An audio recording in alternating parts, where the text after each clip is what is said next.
All right, good morning, everyone, and welcome to the webinar. My name is Jess Larkin, and I am the Marketing Communications Specialist at Cornerstone. I'm the host for the Build Your Brand series and your go-to gal for all of your marketing questions. I want to help you build a brand that's focused on growth.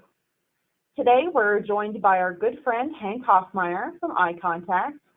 He's going to talk about email marketing and the 3 things you need to do to keep your subscribers engaged. But before we get into that, let's start with a little bit of housekeeping. As always, if you have a question, go ahead and type it into the chat box on your GoToWebinar dashboard. My contact information is right there on the screen if you'd like to get in contact with me, and give us a follow on social media. We post industry and Cornerstone updates and information. So go to Facebook, LinkedIn, Twitter, or YouTube to give us a follow. I have some great news that I can finally share with you guys. Cornerstone is now offering a full-service marketing consultation program where I personally will take a closer look at your existing marketing strategies and resources, help you establish realistic and measurable goals and objectives for your brand, and create a step-by-step plan to help you optimize your brand and take it to the next level. Some of the services that I'm offering include things like brand audits, social media management, print marketing, things like what we're talking about today, which is email marketing, creating onboarding kits for your clients, and more. Also, all brokers participating in the program will receive a free brand evaluation workbook. So if you are interested in this program or interested in partnering with me, either on a project basis or as an ongoing partnership, then contact me today and we can discuss pricing and exactly what I can do to help you with your brand. All right, keeping it short and sweet, I'm going to hand it off to our friend, Hank Hoffmeyer. Take it away, Hank. Thank you. Let me go ahead and the slide shared. I can do that now. Awesome. Bear with me one second.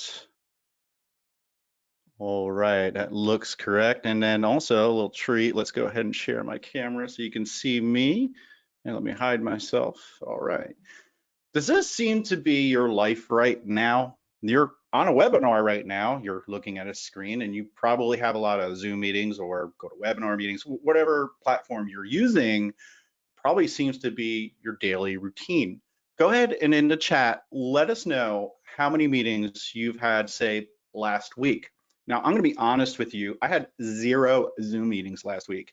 Do you want to know my secret? It's called a vacation. I actually took a vacation after almost a year. I normally travel a lot, but with COVID, I wasn't able to do that. My family and I decided to take a trip and do some camping so we'd be socially distanced. I went to Biloxi, I went to Atlanta, Pensacola, and then New Orleans, which was really fun. And best thing about it was no meetings. Normally, in a typical week, I'd probably have about 20 meetings. And that's a lot. And I want to see how many you have. Let me go ahead and see if we could see any responses there in chat. I don't see anybody saying anything yet, but I'm guessing it's a lot. Maybe you're multitasking now. Hopefully you're not on another meeting while you're listening to me talk, because we need to learn about email marketing today. And there is this new norm, right? With the pandemic hitting, does life seem normal to you? For me, it's almost like Groundhog Day, going to bed after a long day of work, getting up the next morning, making my coffee, walking to my office, which is, like 20 feet from the kitchen. It's a small commute now. It used to be an hour for me, but there's a lot of things going on and, we're distracted. I'm distracted by a lot of things. Especially for me, it's the Amazon delivery guy that shows up, sometimes twice a day to deliver packages for me.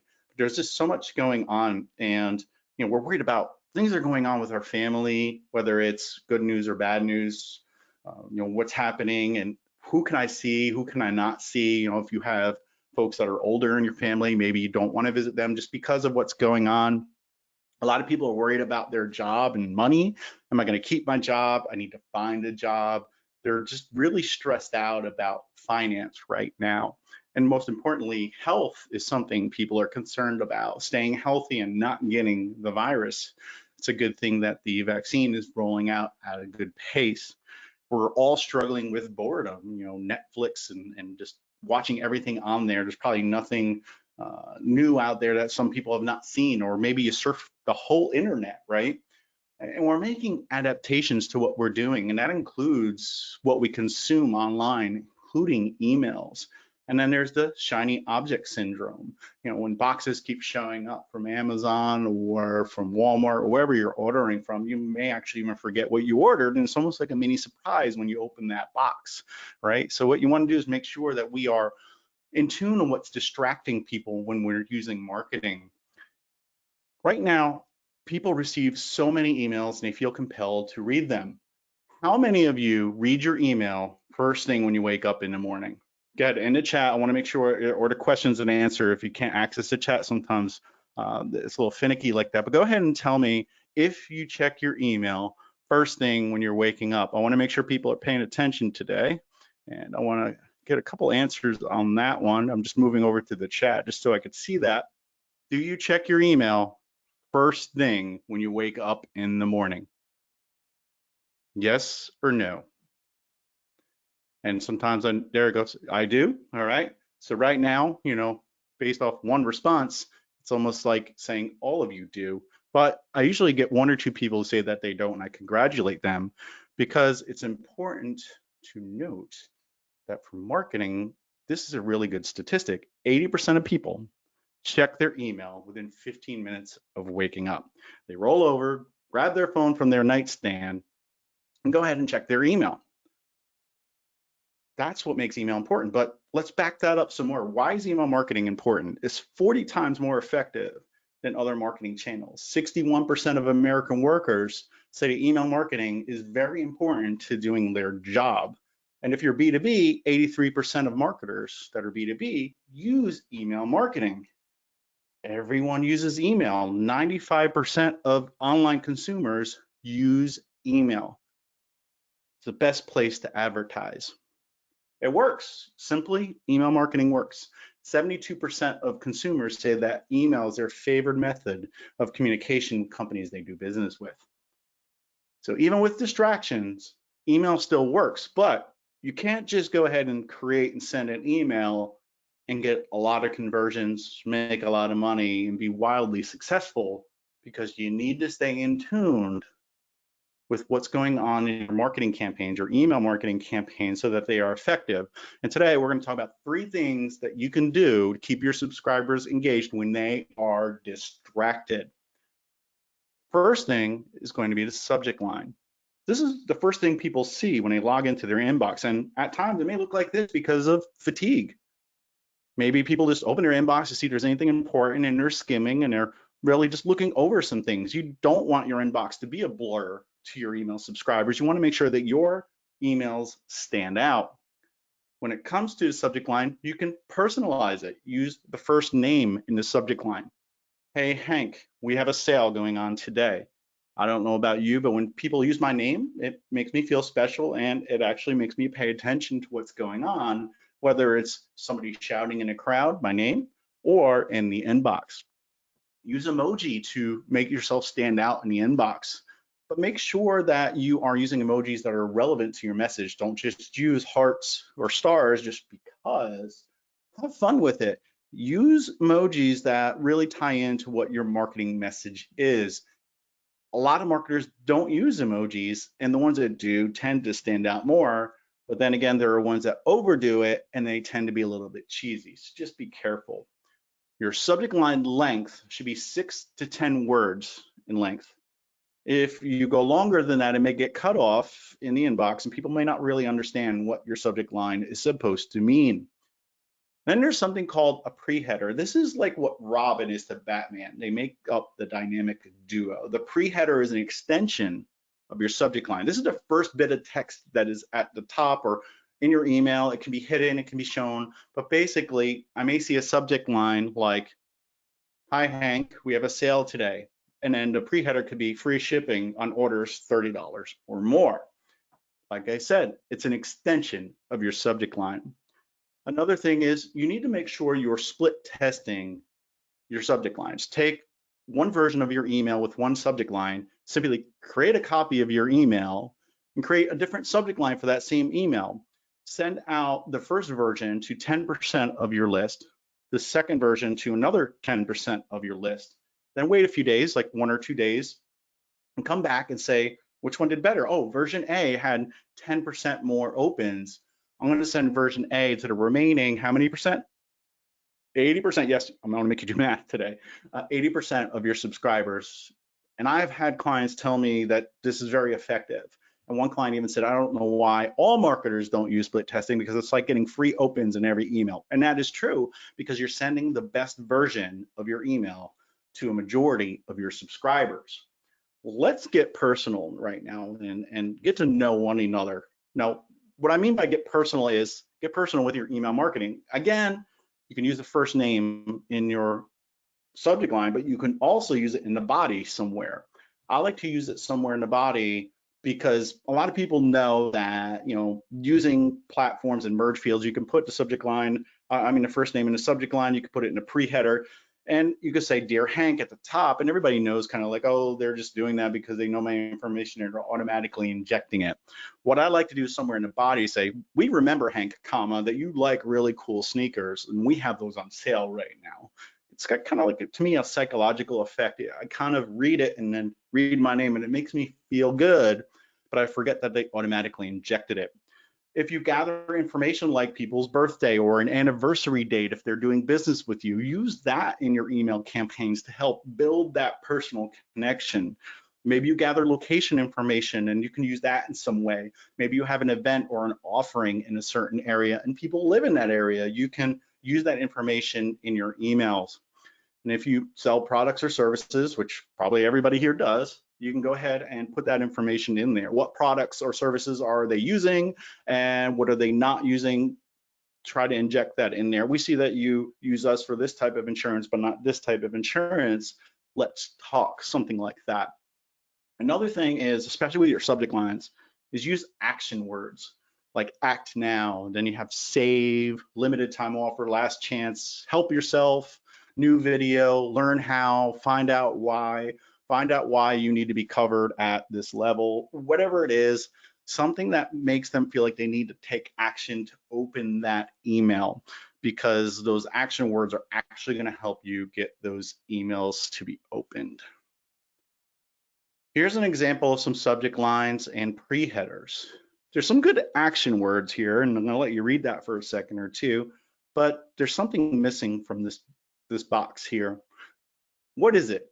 And so this is my inbox. It's a screenshot from my inbox from a while ago, and then there's something missing. And if you haven't caught it yet, it's kind of like, hey, did you catch that? I'll wait until you do. When you look at TikTok, Facebook, or Twitter, right? There's no personalization. I didn't see one in this screenshot right here. So what you want to do is make sure you're using that personalization, especially the business you guys are in, use personalization. Next up, be relevant. You need to make sure you're relevant in the inbox. Marketers' jobs, and we're all marketers right now, their job is to get qualified leads that convert to a sale, but many of us just use the spray and pray method of sending emails. We'll create an email, we'll choose a list, we'll send it out, and just hope for the best. It's not what we need to be doing. What can happen is people can ignore your email and just say, I don't need that right now, or it's not relevant to me. It's the same offer, it's the same information. It's boring. They can mark it as spam, which actually really hurts you, because what happens when people mark it as spam or unsubscribe from your emails, they're hurting something called your domain reputation. xyz.com is your domain. Every time you send an email, it's being graded. Let's use Gmail for an example, and especially if people use Gmail for their business, it's still Gmail.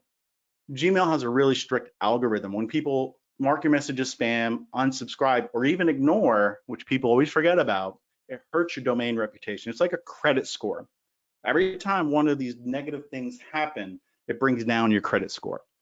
Good things that happen are opens, clicks, marking is important, starring, forwarding, all those are all good things. But when the bad things outweigh the good things, more and more of your messages end up in the spam folder. That's why you need to be relevant. You need to be engaging in the inbox. Don't send an email to send an email. Don't say, this is a message I want to send.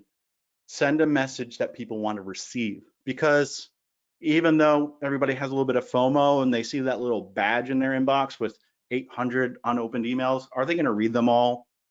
Probably not. What you want to do is make sure that your email is sought out and opened. This way they receive value and want to engage with your email. Talking about value, you want to make sure you're providing value to the audience. I already mentioned, don't send messages that you want to send what people want to receive. Let's think of this like a bank analogy. With a bank, you're going to go ahead and you're going to put deposits into the bank, right? And with email marketing, that'll be providing valuable information through your email marketing. That can be a newsletter, information that would help people live their life better or make better decisions, whatever that is. You're just going to send out some of those emails. And you want to make a lot of deposits. And then at some point, you can make a withdrawal. You can ask for the sale at that point. Because if you're always selling, what happens, right? Because if you're basically making more deposits than withdrawals, you have a surplus, or you have money in savings, or you have value in savings, right? But if you do the opposite, that's called an overdraft. You don't want to overdraft because you're going to make people fatigue out and they're not going to open your emails in the future. And what does that do? That hurts your domain reputation. So make sure you're making more deposits than withdrawals. If you haven't read the book, Jab, Jab, Jab, Right Hook by Gary Vaynerchuk, I highly recommend it. It talks a lot about what we just discussed with the bank analogy, but he pretty much says like jab, jab, value, value, value, ask for the sale. It's a really great book, highly recommend it. Another thing is automation. With automation, you can basically automate a lot of what you're doing. That's including sending emails and making decisions when it comes to sending information to people wherever they are in the buying cycle. It allows you to send the right message to the right person at the right time, or in short, it convinces the right people to need what you provide at the right time. You want to get people to interact with your emails when they have a need to work with you. Let's take a step back and talk about today's consumer, because it's important. It's not like it used to be. There's a lot more competition. It's harder to do marketing or do advertising. And people are really cognizant of what they're doing when they're looking to do business with a business or buy a product or service. The first thing is they are empowered. They have a mobile device. They can go hands-on, look for whatever information they need, compare pricing, look up information, find out who to work with, and they know where to go and who to go to. They're going to ask friends and family, especially on Facebook, I need insurance. Who do I go to? Hey, I'm new to the area. I need insurance. Who should I contact? They're smart. They know what to do. And also, today's empowered consumer is more vocal than ever. They have a good experience with you. They're going to rave about you on social media. They're going to tell friends and family to do business with you, or people they don't know. Also, if they have a bad experience with you, they're going to be just as vocal, especially restaurants on Yelp. You have a bad experience, that's the first place people go to is Yelp to leave a negative review, right? For the folks on this webinar today, your local business, Google local business is probably very important. Getting Google reviews is probably very crucial to what you do in business, because it'll help you with your search engine optimization and help you gain visibility. Another thing is today's empowered consumers committed.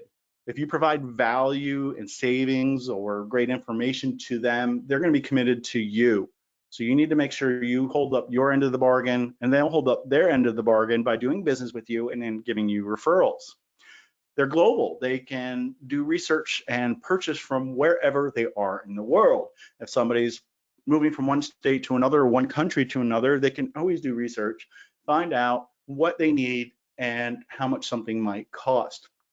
And we're concerned with the pandemic going on. We're very concerned about spending money, who we're going to do business with, and just life in general. You need to keep these in mind when you're marketing and sending out your emails. One of the first things that happens with email marketing is you can't send an email unless you have an email address to send to. Once you obtain that email address, probably from a form on your website, you want to go ahead and send a welcome email. This should go out as soon as you add somebody to your email marketing platform. And this basically says, thank you for signing up for my emails. Here's what you can expect. And Here's a little bit about us, et cetera, et cetera, et cetera. You can unsubscribe at any time. It's a great way to start a relationship. It helps you set those expectations so that people know what they're going to get and they're not surprised when they get future emails from you. It helps reduce those complaints or stops people from fatiguing out and just ignoring your emails because you're thanking them and giving them information about what to expect. And if possible, tell them how often you're going to send emails. It basically allows you to start that relationship off in the right manner so that they feel like that they have a connection with you. If you get my email address today and then wait a month to send me an email, I may not even remember who you are and then simply ignore your email, mark it as spam, or unsubscribe. Here's a couple of examples for welcome messages. This one's from Caribou Coffee. They're thanking you and they're giving you some information, and they're giving me some savings, $1 off, and also a free drink on my birthday. So this one is really good. It's giving you a lot of different ways to interact and engage with them. Kind of makes me feel like they're welcoming me into the fold. And then we have Michael's here. They're giving you a 20% off coupon for signing up and just sets expectations. Here's what you can expect from us. And for B2B, Litmus is an email marketing testing platform. So they say, woohoo, you're in. They're making you feel really good. It's almost like a high five, right? And then they're saying, hey, here's a guide that you might be interested in. Go ahead and check that out. So these are 3 examples of ways to welcome people once they sign up for your emails. One of the next things you can do is use a series of emails so that you can allude to some awesomeness that's coming to their inbox. And as a benefit, it's going to help you save time. Let's talk about that. So you can automate your welcome email. In other words, as soon as somebody signs up, you can have your email platform automatically send that welcome email. Welcome, thank you for signing up. Here's what you can expect. And it can also be a nurture series, or you can have a separate nurture series where right away you send them a welcome email. 2 days later, you're going to send them a different email. And then on day 5, it's the differentiator email. This is what makes us different from our competitors. And then finally, jab, jab, jab, right hook. There's the incentive to do business with you. You can also trigger automation based on things that happen, that do not happen, or what information you have. If someone lives in this city, send this message. If somebody hasn't opened an email for me in 6 months, send this message. So those are triggers, and that's information. So when it comes to triggers, you can do it based on activity. What are they doing, not doing? Are they opening, not opening? Are they clicking, not clicking? It could be a date based on a chosen time frame. That can be basically somebody's birthday, anniversary date, something like that. I mentioned that earlier. And then data. So that can be favorite color. It can be city that they live in. It can be date of last purchase, whatever that is. That's the data that you have. Let's look at a few examples. Here's a sample welcome email. So I'm going to go ahead and right away, as soon as somebody's added to a list, send a welcome message. And then we're going to send a differentiator email 3 days later. And then what we're going to do is check and see after a few days after that first differentiator email, who opened it. If they opened it, we're going to send them the emotional appeal email. If they did not open the differentiator email, we're going to send them the same one, maybe with a different subject line. And then everyone else will get the emotional appeal later on down the road. And that actually should be something with an offer in it as well. Let's look at a specific date. So let's say you're going to have a webinar like you're on today. What you could just say is my webinar is on a specific date. You can wait 10 days before that and send a message maybe to get people to register. Then you can wait 5 days before and say, hey, you really do need to register. And everyone else that did register, you can say, hey, here's a reminder. Wait 3 days before, say, reminder for the event. And then finally, 1 day after, thank you for attending the event. Here's a link to the recording. We hope that you sign up for future webinars. So that is an example of a specific date automation. Then we have something called segment qualification, and this may look slightly different than other platforms, but this is how it works in iContact. But this would be if they enter a segment of has not opened in the last 6 months. This is a great way to automate your list hygiene. You should be taking a look at folks that have not opened an email in a long time from you. If you have somebody on your list that's been there 6 months and you send weekly, and they have not opened in those 6 months. In other words, you've been sending to them for 6 months and they haven't opened in 6 months. you want to clean your list and remove them, because those are people that are not going to open your emails. And what does that do? It hurts your domain reputation. So what we'll do, as soon as somebody meets that criteria, been in my account for 6 months, has not opened, we're going to send a message. Are we breaking up? Question mark. I don't know about you, but if somebody's breaking up with me, I'm going to open that email to find out why.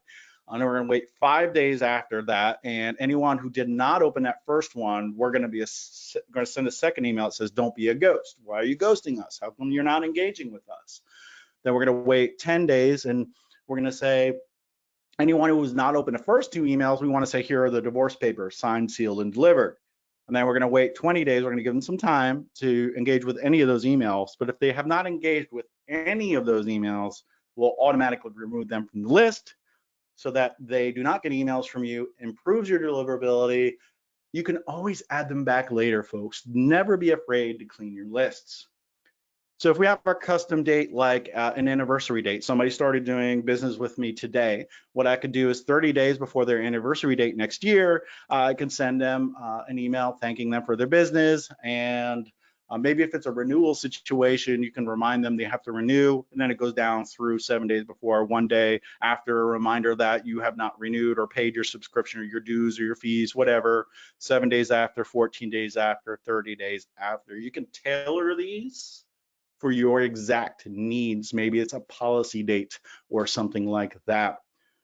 The last and third thing is you need to be entertaining. You don't have to put on a top hat and dance around on the stage, but you need to be entertaining when it comes to sending emails. You have 3 seconds or less to grab somebody's attention when they open their inbox. Clutter equals distraction, and I don't want you to be a clone and use the same template over and over, and we're going to go through these here. You want to make sure you're testing your content as well. Don't just send something because you think it's cool, right? Because we all think we're great marketers and we're sending the best content and message that we can, but is it relevant to your subscribers? So make sure that you are creating your email, sending out that version, and then maybe send out another version to see if it does any better, and use that split testing feature to see which one is performing better, because not only can you test subject lines, you can actually test content as well. Here's an example of some templates, because what I want you to do is have a couple different varieties of templates. Here's one with some placeholder images, and this is for I-80 equipment. What they want to do is sell you used equipment, mostly trucks. And they're using something called the classic Z pattern here. We read from left to right and then down.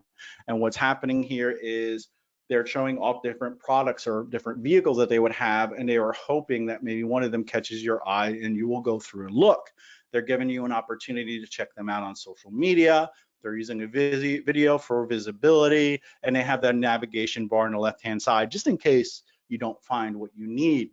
Maybe you have a new offering and you want to highlight that. The best way to do that is use something called a hero image, which is right here. Stanley Korshak, maybe they have a new line of clothing, they want to promote that. They would use a hero image, then they would have their headline and then some information about that. It'd be great to send out, different versions of your email. Maybe one is like the one on the left, different things that you offer, and the one on the right, something new. That'd be a great way. Macon, Georgia. This is a welcome email from Macon, Georgia. It's very simple, colorful, gets to the point, and they want you to learn more about Macon, Georgia. Back to Rock. They're using a playful, colorful theme here to keep you engaged in the email and to keep you looking around. Maybe that's something you want to take into mind.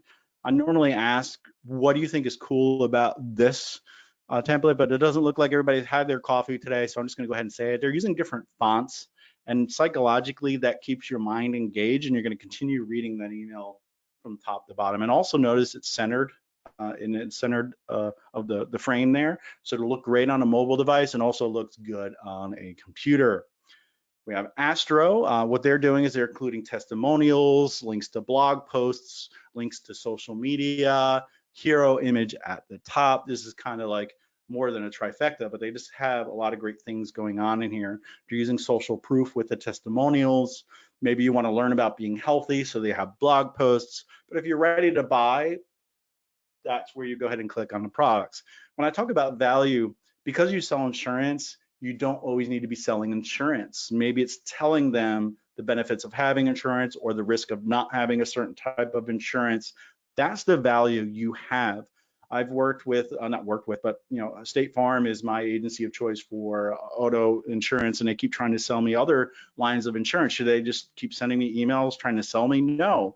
They tell me how to keep my home safe, how to do home repairs, and it keeps me opening their emails. And maybe if I am ever ready to shop around for another line of insurance, that's where I'll go ahead and engage with that email. But they keep me engaged with the emails, and I keep reading them so that they keep showing up in my inbox rather than not showing up. Here is an example of emails that use either negative or blank space. In other words, don't make your templates cluttered and just have so much information, so much content that it's overwhelming. I love how Apple's always is clean. They let the product speak for themselves, and then you have to click the buy now button, or you can learn more about it as well. Simple. And on the right, they're using black, which is like negative space, and they're using emotion with the images to get you to engage with those emails. And when we talk about list hygiene and sending those emails out, to win them back, are we breaking up? Here's a really cute one. We miss you.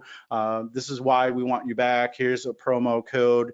Chipotle, should you stay or should you go? And then we hate goodbyes on the other side there. I really like these emails. They kind of tug at your heartstrings or just simply get to the point.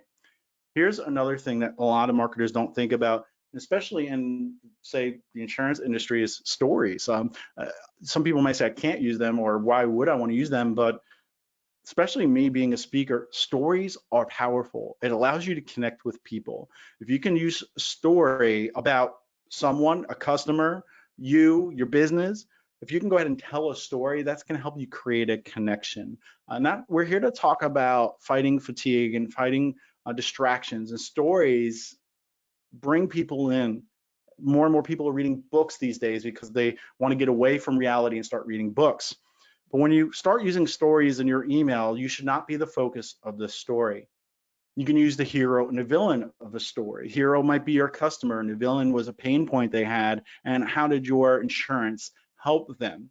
They should be memorable and transferable. Maybe it is something that I can relate to because it's happened to me in the past, and I could say, hey, I remember that happened to me. It's transferable.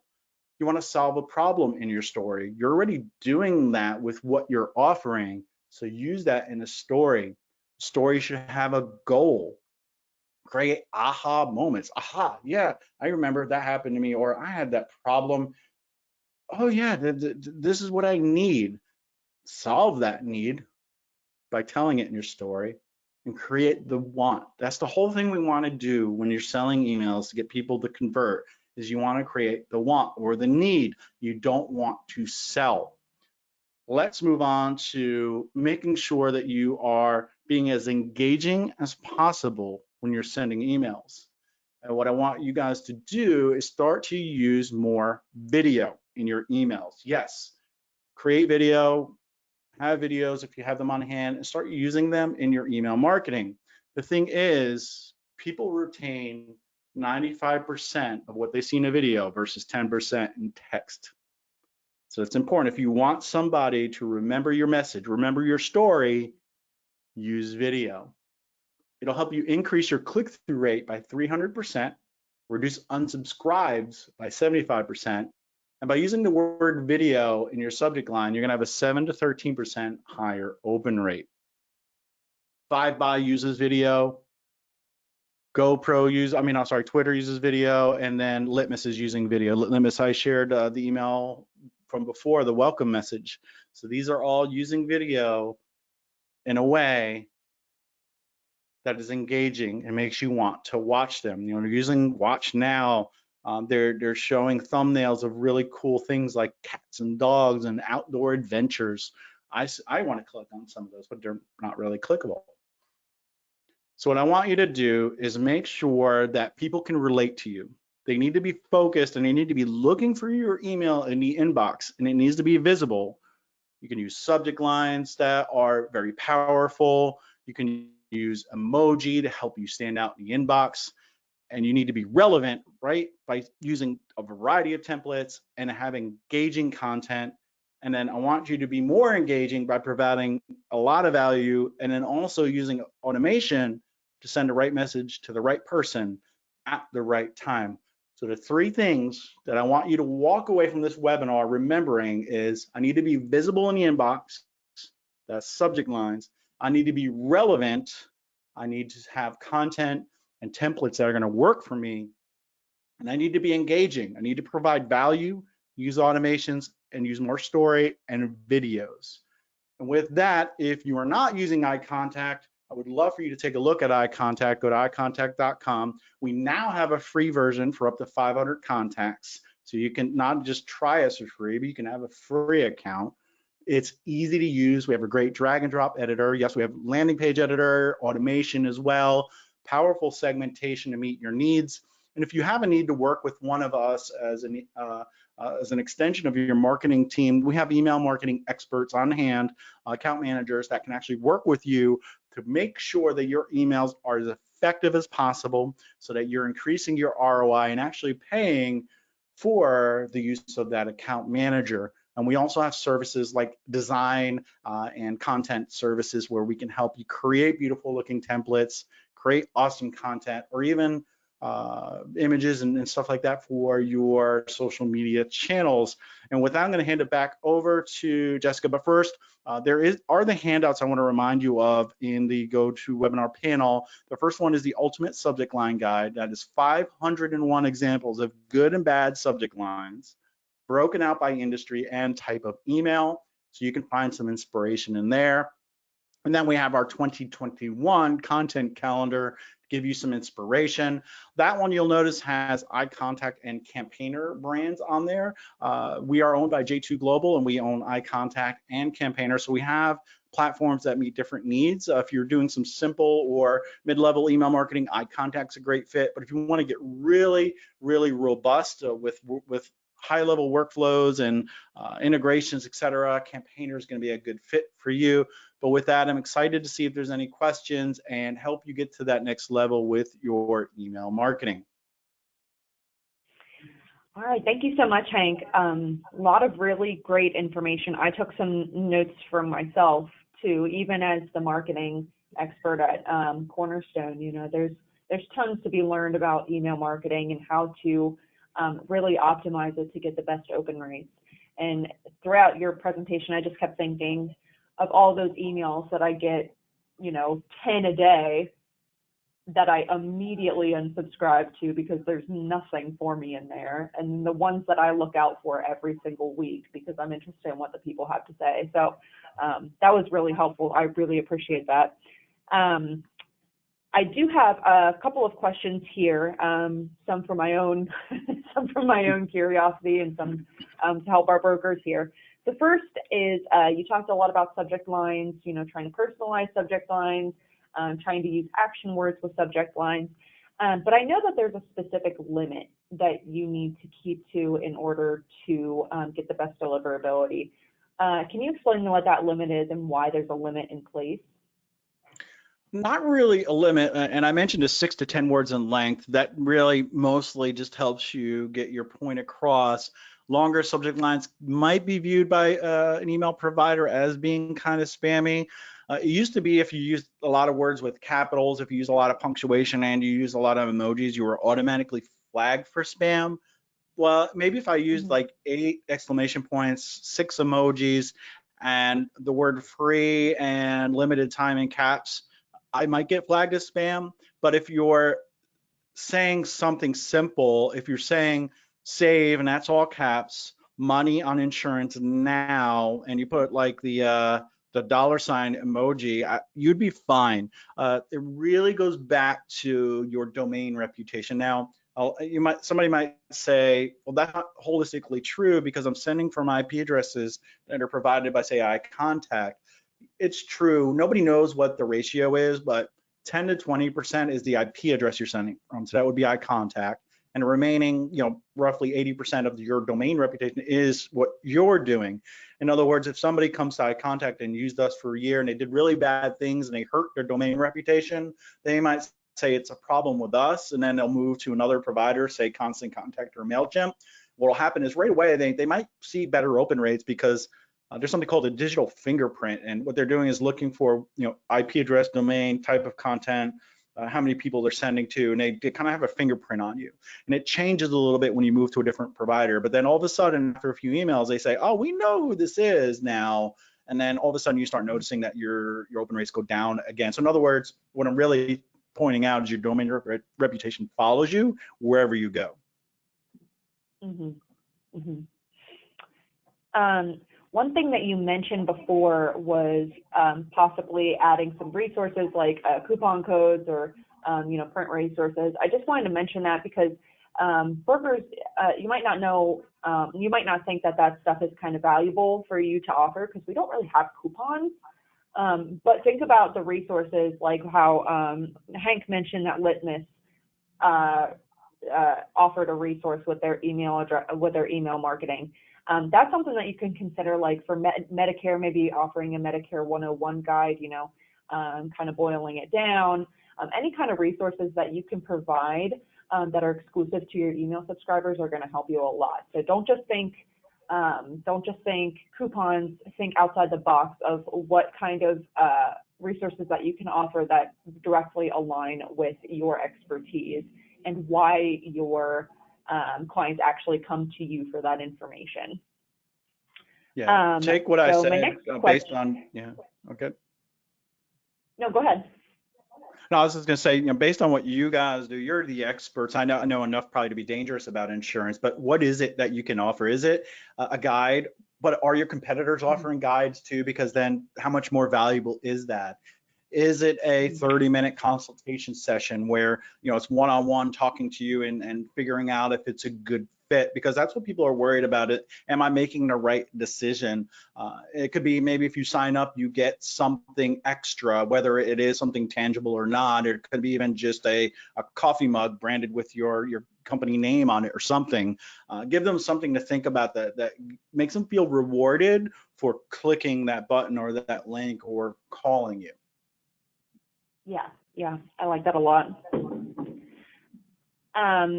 Okay, so how about what are your opinions on like sending out a legitimate newsletter every single month? Is that 100% necessary to keep subscribers engaged, or do you think that it needs to be a little bit more fluid? What are your thoughts on that? I think once a month is a sweet spot because you need to stay forefront in your subscribers' mind. You don't want them to forget about you. When it comes to insurance, I probably don't want to get something every week. So I think for insurance, every week is too much. I think every month is palatable, especially if it's something that's going to help me and provide me with information. There's probably people that sell different lines of insurance, so it's hard for me to come up with specific examples, but like eyeglasses, I worked with a client that sold frames and he sent weekly emails trying to get people to buy frames. If you wear glasses, how often do you buy glasses? Probably once a year, if not every 2 years. Would I open an email every week if it was simply just selling frames? I told him to start adding content to his emails around how to care for your glasses, how to organically improve your vision, how to store your glasses, all these different things, and maybe inject a couple of, hey, here's our spring lineup, and it's only 3 frames instead of 12, which is what he was sending. And he started sending every other week. His engagement increased dramatically. Especially with the folks that he added new to the list. There were some people that were on there for a while that we couldn't really recover, but we saw great improvement there. In other words, make sure you're offering value in those emails and only sending as often as you need to. I'd rather see you send fewer emails with better content than more emails with watered down content. Yeah. And in the context of health insurance, that would mean, you only maybe speak to your clients once or twice per year when they're, re-upping their health insurance or they're looking to find a new plan. But what are things that you can provide throughout the year? Like, are you taking advantage of your health insurance? What are the benefits that you're missing out on that you might not know about?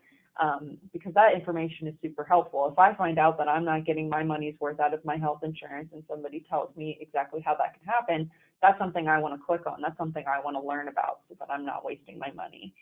So consider content like that.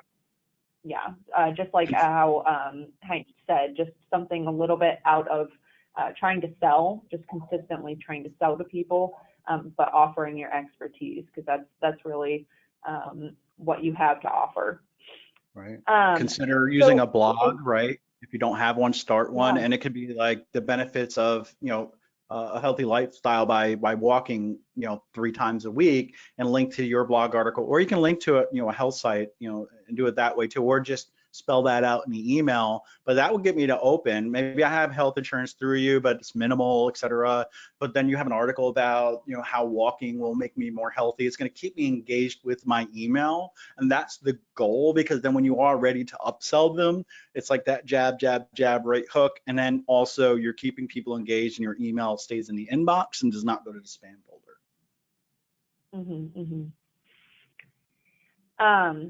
So you spoke a little bit about automation, exactly what that would look like for example, a webinar series. What kind of confused me when I first got into thinking about automation was the segmentation part of it. And iContact does a really good job of making it pretty intuitive. So if iContact is who you guys use, then it's not too much to worry about. But there is a way that you need to segment your distribution list in order to make that automation work well for you. Can you talk a little bit about that and how exactly you should segment your distribution list to make that automation worthwhile? Right. You can use automation to say, anytime anyone is added to this list, go ahead and do this thing, send this email, which in some, like for your welcome message, maybe that's okay. But you're talking about automation, when you're using segmentation. Segmentations are basically filtered views of your list. Maybe it is types of insurance. Maybe it's health insurance, and then you have life insurance. So what you would do is say lines of business. So you would have life and then health, and you would say yes or no. So what you can do is say, I want to target people with an automation series to upsell them to life insurance because they already have health insurance. So what you would do is say, hey, if this field of life insurance equals no, let's go ahead and bring them into this automation series, send them that first email that explains, a little bit more about life insurance and why you need it, then wait 3 or 4 days. And if they didn't open that email, resend it with a different subject line, then wait, 5 days from the initial date, send another email reminding them about life insurance. What would happen to your family if something happened to you, kind of that emotional appeal. And then, maybe 10 days later, it's that differentiator email where it's, hey, we're different from our competitors because here's why you should work with us. And then if possible, in some means, is there an incentive? Hey, by having 2 lines of business with us, you actually save on X, or you save X percent. Something like that. So basically it comes down to using those segment criteria correctly. And if it's location, maybe you only have certain lines or certain coverage in certain locations. It can be city, state, country, whatever. As long as you're gathering that information, you can use that in your filters. And you can also segment people that didn't open an email. That's still a segment. So if you send an email and you create a segment of people who did not open that email, that's still a segment. Hopefully I explained that pretty good, but basically the more data you have coming in, the better, and you can use that in your segmentation. Maybe it's, I'm trying to think, certain levels of coverage that they have, and you want to put that in there. You can segment off of that. It can be, I'm trying to think of other things. Can you think of anything, just any kind of data people might have that might be effective? Yeah, so if maybe you're doing like an annual review with your clients to see exactly what they need, if they want to get new insurance or if they want to just renew. If they don't respond to your first email, to fill out a form to let them know, exactly what it is that you want to do. To anybody who might not have already filled that form out, you can send a different email to them. Or you can integrate with your CRM, if say you're using Salesforce, and then automatically update the field of last contact date. In other words, last time they've spoken to you on phone or email, and you could say something like, hey, it's been 3 months since we spoke. I think it's about time for us to review your coverage and see if you should make any changes. That's another great way to use automation. Yeah. All right. It doesn't look like we have any other questions. I actually have one more question. It just popped up for me. So as far as like including video and images, for our internal email, we have some sort of filter that does not automatically display images and video as sort of like a protective barrier. Does Right. that hurt your emails as you're sending them out if you include a lot of images or video? Because we can't be the only ones that actually have that filter. The percentage is quite low, but in some industries, yes, it is there. The worst thing that happens if somebody does not enable images is that it does not count as an open, because in the email industry, all email providers use a small tracking pixel, 1 pixel by 1 pixel. And if that image is loaded, that means you open the email. So Jessica, I can send you an email and you can read the text in there, but not see my images or play a video. And I may not even know you opened that email. But then again, if you clicked anywhere in that email on a link, it does count as an open because you have to open to click. So the email people that built these platforms are smart enough to know if somebody clicked on something or did something, engage with that email, it counts as an open. So that's one thing you want to do, is make sure that you're getting people to engage, and that's by using engaging content so that people go through. Don't tell your story that I mentioned in whole in your email, because doesn't give people a place to click to. Read more, find out what happened to Sally when she used us, click here, right? Or it's that video, right? You're going to click it and they're going to go to that video. And that would be your alt text, is what you put if the images don't show up or the video. It'd be like video about how Sally broke down in tears, right? And I'd be like, oh my God, why'd she break down in tears? I want to see that. And then you're going to click on that and open it, and then it'll count as an open. And then also you got them to engage with the email, which shows Microsoft Gmail, whatever provider that you are engaged with an email. That's a great question. But when it comes to text and images / video, use the 60-40 rule. 60% should be text, 40% should be images. If it's more images, you may be flagged by spam, because what happened is years ago when spammers started spamming people, they put spammy keywords in the body, but then they started putting it on images, as text overlay, and the algorithms can't read that. So what they say is if an image has 80-90% images, it's probably a lot of spam going on here. So let's not honor that and put that into the inbox. But now you'll see very reputable companies that are using 80-90% images, but they have such a good domain reputation that it will not harm them. Mm-hmm. Mm-hmm. All right. As always, if you guys have any questions, you can feel free to contact me at jlarkin@crnstone.com. We're always happy to have Hank here. iContact has been the email provider that we've used for years and years and years at this point. So we highly recommend that you check it out if you're just getting started with email marketing. Definitely a great place to start and to grow your subscriber base. All those handouts that Hank had mentioned with the subject line guide and the content calendar are in the handouts part of the GoToWebinar screen. So if you don't see those, just reach out to me and I can send those to you directly. And that is all the time that we have for today. If you have any additional questions, like I said, feel free to contact me. And don't forget to register for our other upcoming webinars in this series and in others, including next week's Tech Tuesday with tech expert Tom Levine. He's going to talk about Microsoft Edge.